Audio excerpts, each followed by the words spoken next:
On a parlé du fond, Stéphane Fuchs, on va parler de la forme de la communication politique. Et ce que vous soulignez dans votre ouvrage, c'est également, vous dénoncez même le manque de modernité de la communication politique.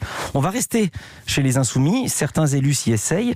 Jean-Luc Mélenchon sur la plateforme Twitch ou alors Emmanuel Macron, encore lui, sur Instagram.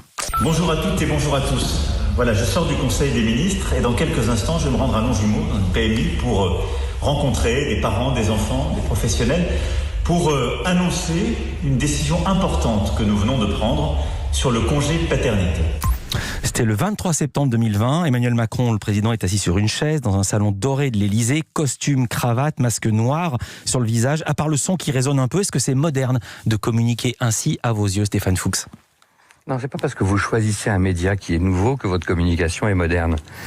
Ce qui me frappe, moi, c'est la capacité des politiques à faire de la dissertation leur mode de communication premier, c'est-à-dire qu'ils ne communiquent pas par l'image, ils ne communiquent pas par les émotions et encore moins par la créativité. Alors il y a du mieux, hein.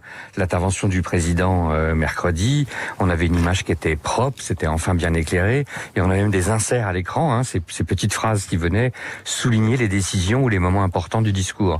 Mais ce petit mieux est tellement éloigné de la communication que l'on a tous pu constater sur les réseaux sociaux, à la télévision, partout, dans lequel une modernité, c'est-à-dire une créativité s'exprime. Il serait temps que les politiques se débrident un peu, non pas pour monter sur la table, mais simplement pour avoir une communication qui peut retenir l'attention du public et faire passer autre chose que du raisonnement froid, de l'émotion. Parce que dans un monde de l'image, où la télévision s'écoute avec les yeux, ne parler qu'avec la bouche, c'est une erreur. Alors je rebondis sur ce thème communiqué par l'émotion. Je dois dire que je suis très surpris de votre commentaire puisque j'ai entendu énormément de fois, notamment par exemple sous la présidence de Nicolas Sarkozy, mais d'autres avant lui et d'autres après lui, qu'il ne fallait pas se laisser porter par l'émotion. C'est une erreur.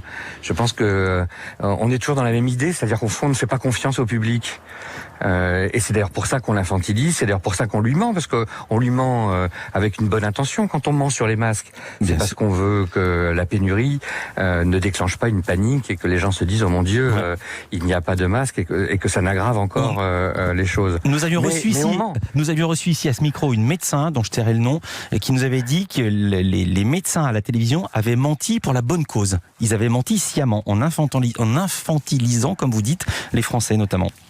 Oui, mais alors on ment peut-être pour la bonne cause, mais le résultat est catastrophique parce que c'est une perte de confiance dans ceux qui nous gouvernent, c'est une perte de confiance dans les médecins qui par ailleurs n'ont pas été souvent d'accord entre eux. Ouais. Et comment est-ce que vous voulez construire la confiance sur le mensonge ? Je n'arrive même pas encore à comprendre qu'au XXIe siècle, il y ait des gens prétendument intelligents et de bonne foi qui pensent que par le mensonge, on va gouverner. Je vais parler des nouveaux outils. Un message sur Twitter, c'est 280 signes maximum. La durée idéale d'une vidéo sur Instagram, c'est entre 25 et 30 secondes. Celle d'une story sur Instagram, c'est 15 secondes. Comment faire passer un message politique en aussi peu de temps ? Est-ce que c'est même possible ? Mais on fait passer toutes sortes de messages en très peu de temps. C'est d'ailleurs pour ça que notre métier existe, qu'il y a des publicitaires.